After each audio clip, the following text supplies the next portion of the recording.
नाज़रीन आदाब, क्या हाल है आपके? उम्मीद है अच्छे होंगे। मैं आज अमरीकी इलेक्शन पर बात करना चाहता था, लेकिन दो तीन इश्यूज़ हैं पाकिस्तान के, उससे उन पर बात किए बगैर आगे बढ़ा नहीं जा सकता, क्योंकि हमारे रोज़मर्रा के मामूलात भी हैं और मुझसे आपसे जुड़े हुए भी हैं।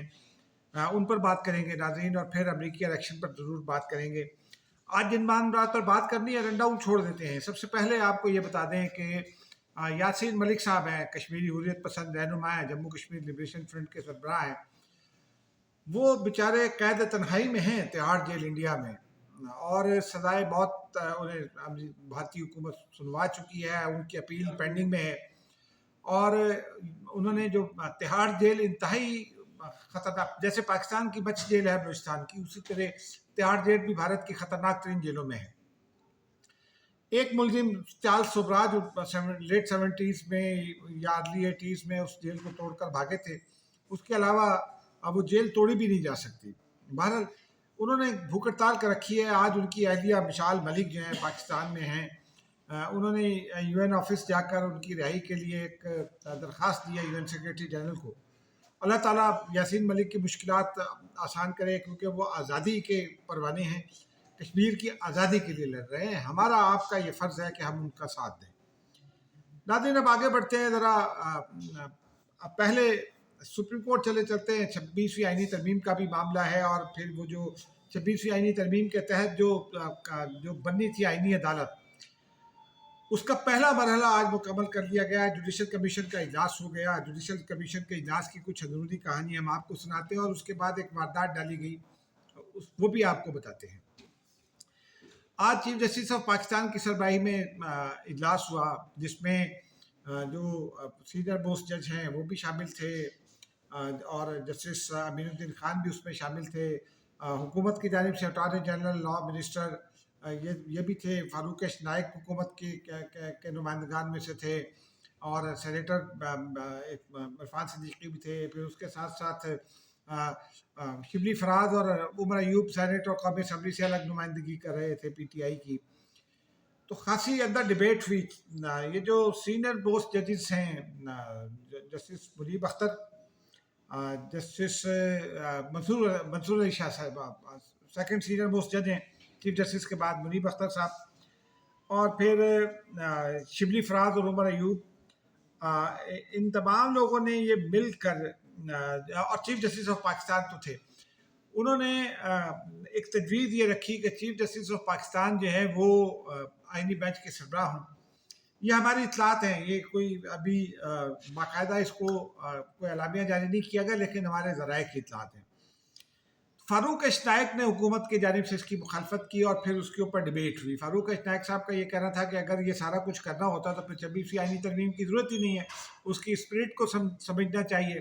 चीफ जस्टिस साहब खामोश हो गए, बाकी हजरात ने ज़रा उसके ऊपर बहस व तबहीज़ की। लेकिन उनका ये कहना था कि जो फारूक नाइक साहब का नुक्ता ये था कि चीफ जस्टिस तो सरबराह नहीं हो सकते, क्योंकि वो चीफ जस्टिस ऑफ पाकिस्तान है, वो chief justice of supreme court है, उन्होंने सुप्रीम कोर्ट भी चलानी है, फिर वो आईनी बेंच के सरबराह होंगे तो ये मसला हो जाएगा। चीफ जस्टिस साहब मान गए इतलात के मुताबिक।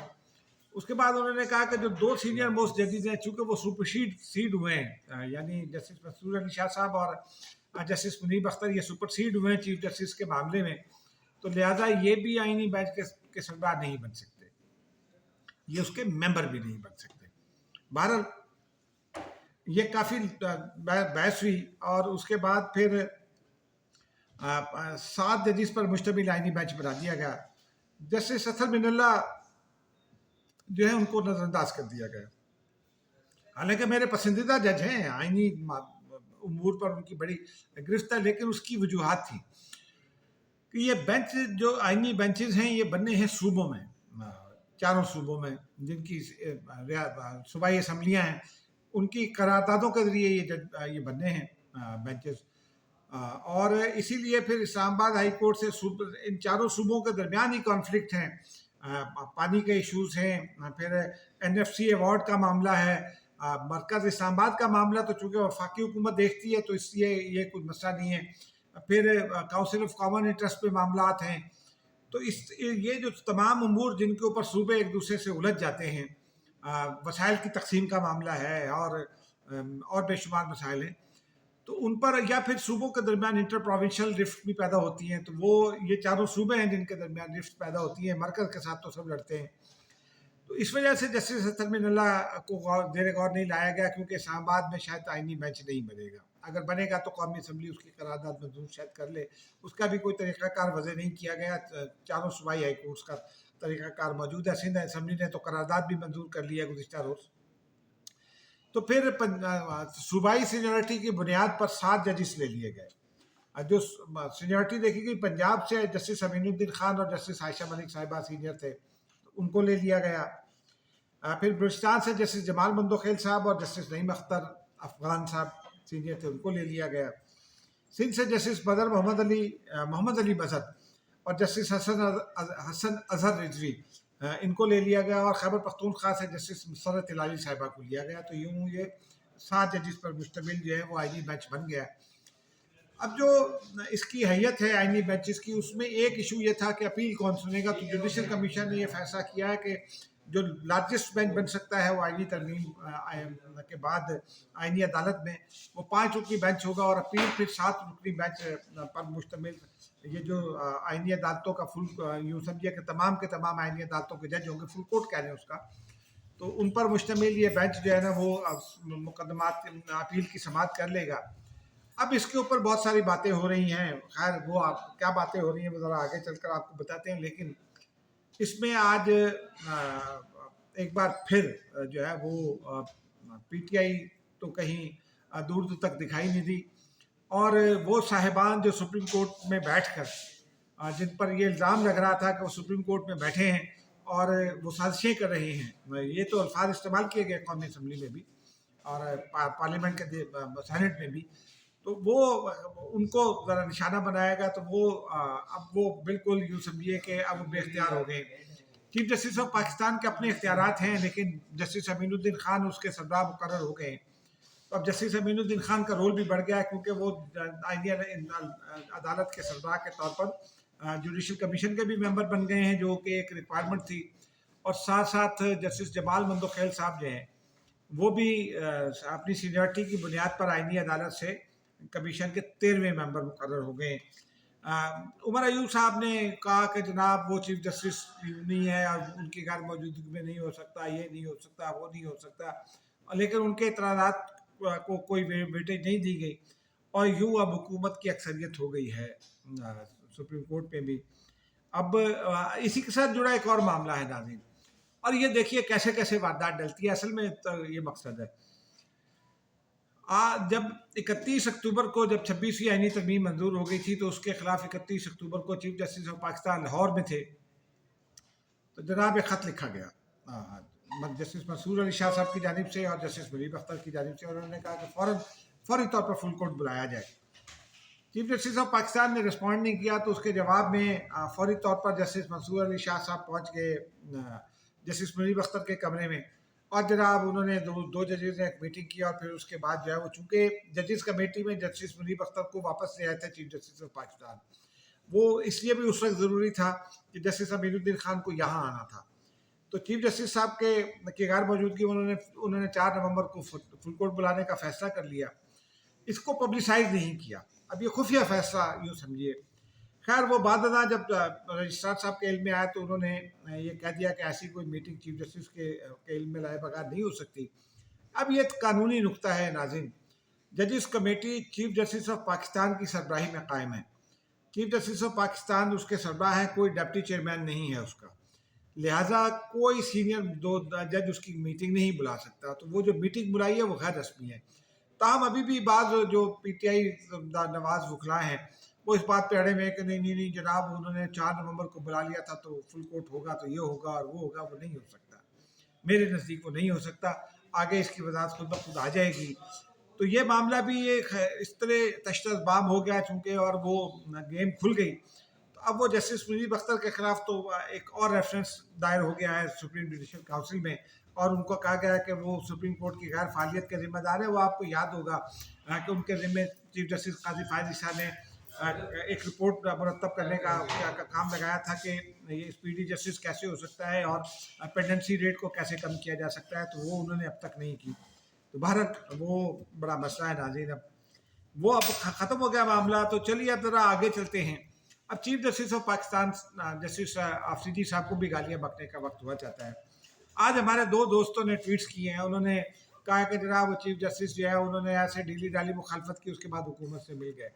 ये आगाज़ है नाजरीन, चीफ जस्टिस ऑफ पाकिस्तान के खिलाफ कैंपेन शुरू कर दी गई है और इससे होशियार रहिएगा, क्योंकि आज मैंने चंद लोगों के चेहरे देखे जो सुप्रीम जुडिशल काउंसिल, माफ़ कीजिएगा, सुप्रीम जुडिशल कमीशन का जो इजलास था उसके बाद उनके चेहरे उतरे हुए थे और ये साफ बता रहे थे कि उनके इरादे क्या हैं। बधाई तो वो कहते हैं कि जी हम फैक्ट्स रिपोर्ट कर रहे हैं, लेकिन बहरहाल देखते हैं अब क्या होता है नाज़रीन। तो ये वारदात थी और ये मामला था उसका, तो हमने कहा ये आप तक पहुंचाया जाए। अब नाज़रीन कुछ 26वीं आईनी तरमीम तो हलक से उतर नहीं रही है। उसके बाद ये जो गुज़िश्ता रोज़ रजिस्ट्रेशन हुई है सर्विसेज चीफ का मामला, इस पर बात करना ज़रा ज़रूरी है। एक तो ये है कि दुनिया भर में सर्विसेज चीफ की जो मुद्दत होती है वो तकरीबन 4 साल है, कहीं 5 साल भी है। 3 साल पाकिस्तान में है और इंडिया में गलबन है, या इंडिया में भी 4 साल है। अब मुझे इसका इल्म नहीं है, मैं इसको कल चेक करके बता सकता हूँ, लेकिन इस ये नाज़रीन बड़ा दूर रस नताइज का हामिल है, क्योंकि एक ये कहा जाता है कि पार्लिमान की मुद्दत 5 साल इसलिए रखी गई है कि पॉलिसी बनती है, अमल होती है, तो उसके नताइज 5 साल में आते हैं। और जो इसके हक में हैं वो उनकी यही दलील है कि ये मामला चूँकि पॉलिसी मेकिंग पर और इम्प्लीमेंटेशन का है, उसके नताइज का है, तो इसलिए जो है ना ये बड़ी ज़रूरी है कि सर्विसेज चीफ जो है वो 5 साल अपने उहदों पर रहें, ताकि एक तो 3 साल के बाद जो मामला हो जाता है वो चले जाएंगे, तो नए चीफ साहब आ जाएंगे, उनकी नई अप्रोच होती है, तो फिर ग्राउंड ज़ीरो से शुरू करना पड़ता है, तो वो ना हो। ये बड़ा इम्पॉर्टेंट नुक्ता है और इसकी बुनियाद पर, और मैंने फिर इस हवाले से अफवाज पाकिस्तान में भी पता किया, कुछ लोग इसको फैलाने की कोशिश कर रहे थे कि शायद कोई बहुत बड़ा मसला है। तो अभी ऐसा फ़िलहाल कोई इशू नहीं है, क्योंकि जब तक मौजूदा चीफ साहब इनकी मुद्दत रह गई है 2 साल। 2 साल के बाद 3 साल जब मुकम्मल हो जाएंगे तो उसके बाद 2 साल इनको और मिल गए, तो जो लाइन में इस वक्त हैं उनमें से ज़्यादातर उस वक्त भी मौजूद होंगे, तो वो कोई ऐसा प्रॉब्लम इसलिए नहीं आ रहा। आगे जाकर देखेंगे एक सिस्टम जब बन जाएगा तो वो हो जाएगा, लेकिन यही एक नुक्ता जो है ना वो उठाया जा रहा है पीटीआई की जानिब से कि जनाब वो देखें तरक्कियाँ रुक जाती हैं। उमर अयूब ने ये कहा, तो ये कोई इतना बड़ा इशू नहीं है। दुनिया भर के और ममालिक में है तो यहाँ भी सेटल हो सकता है, लेकिन ये मेरा नहीं ख्याल कि ये कोई ऐसा अदारे में इसकी कोई इशू बनेगा। देखते हैं आगे चलकर इस पे क्या होता है। क्या इसके, चूँकि अब ये 5 साल की हो गई है, तो पहले 5 साल जब मुकम्मल होंगे तो तभी हम देख सकेंगे नताइज क्या हैं। लेकिन ये मैं गारंटी के साथ कह सकता हूँ कि मेरी चूँकि बीट है, मैंने लोगों से बात की है, तो ऐसा कोई इशू क्रिएट नहीं हुआ जिससे ये प्रॉब्लम पैदा हो कि जनाब वो फ़ौज में कोई डिसिप्लिन के इशूज़ हो रहे हैं। ऐसा कोई मामला नहीं होगा। नाज़रीन अब ज़रा आगे चलते हैं। इसी हवाले से इमरान खान साहब जो हैं वो बड़े जुज़बुज़ हैं, वो बात करते हैं। आज भी साथियों से बात की उन्होंने, तो वो उनकी तरफ से तो जो वाइब्स आ रही हैं, उनकी हमशीरा ने गुज़िश्ता रोज़ गुफ्तगू की, आज फिर फैसल चौधरी ने भी मीडिया से गुफ्तगू की, तो जनाब उन्होंने इस कानून साजी को पता नहीं क्या क्या करार दे दिया। लेकिन उनकी पार्टी के सेक्रेटरी जनरल हैं सलमान अकरम राजा साहब, वो मुताबिकत नहीं रखते उनसे।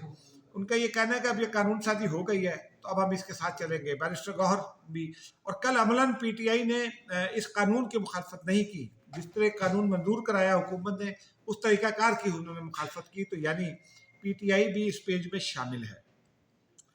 लेकिन नाज़रीन अगर इमरान खान की बात हो रही है तो आज ज़रा अडयाला जेल में आज का जो अहवाल है वो भी आपको बता देते हैं कि बुशा बीबी गुज़िश्ता रोज़ यहाँ रुकी थी बनी गाला में कि आज उन्होंने अदालत में पेश होना, लेकिन वो पेश नहीं हुई।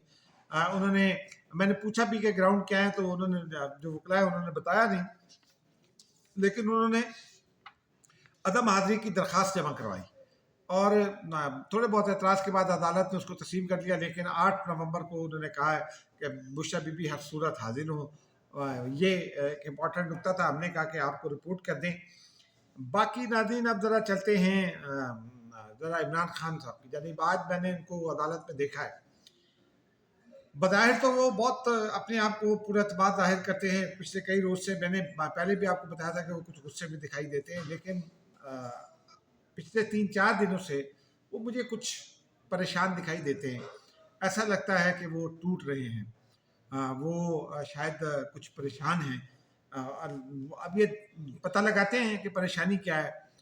तो लेकिन अब बहरहाल अल्लाह ताला हर आदमी की परेशानियां जो है वो दूर रखे। अगर कोई ऐसी परेशानियां हैं तो वो बज़ाहिर तो बताते हैं कि हौसला उनका बुलंद है, लेकिन वो कुछ परेशान दिखते हैं। बहरहाल अमेरिकी इलेक्शन की जानिब चलते हैं नाज़रीन। आज वो पर्सनल वोटिंग शुरू हो गई है न्यूयॉर्क में और कुछ और रियासतों में, पेंसिल्वेनिया में और कुछ और रियासतों में।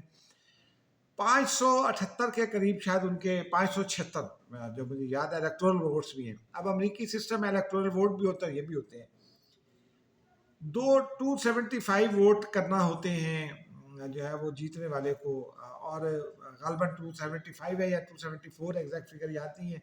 लेकिन इकोनॉमिस्ट ने जो एक जारी की है फोरकास्ट, इकोनॉमिस्ट दुनिया का बड़ा मैगजीन है, उसने सर्वेस की बुनियाद पर फोरकास्ट जारी की है। तो उनका ये कहना है कि कमाला हैरिस जो है वो 276 वोट्स जो है ना वो इलेक्टोरल वोट हासिल करेंगी, और डोनाल्ड ट्रंप जो है वो 266। आज गुज़िश्ता रात भी मैंने अपने एक दोस्त से बात की थी, तो उनका ये कहना था कि फाइनल टैली में कमाला हैरिस का पलड़ा भारी दिखाई देता है, लेकिन जो भी फैसला होगा वो बहुत ही क्लोज होगा, क्योंकि वो जो स्विंगिंग स्टेट्स हैं 7, वो फैसला करेंगी। 33 करोड़ वोटर है, 33 करोड़ आबादी है, वोटर उसमें से तकरीबन 26 करोड़ है, 27 करोड़ है। वो जो वोटर है वो रात 1 बजे तक वोटिंग आज भी जारी रहेगी, फिर कल प्रॉपरली वोटिंग होगी। मंगल का दिन अमेरिकी इलेक्शन के लिए मुकर्रर है, यानी हर नवंबर का जो पहला मंगल होगा उसको। ये मंगल को क्या होता है, ये क्यों है, ये हम आपको नाज़रीन कल बताएंगे। आज मुझे इजाज़त दीजिए, खुदा।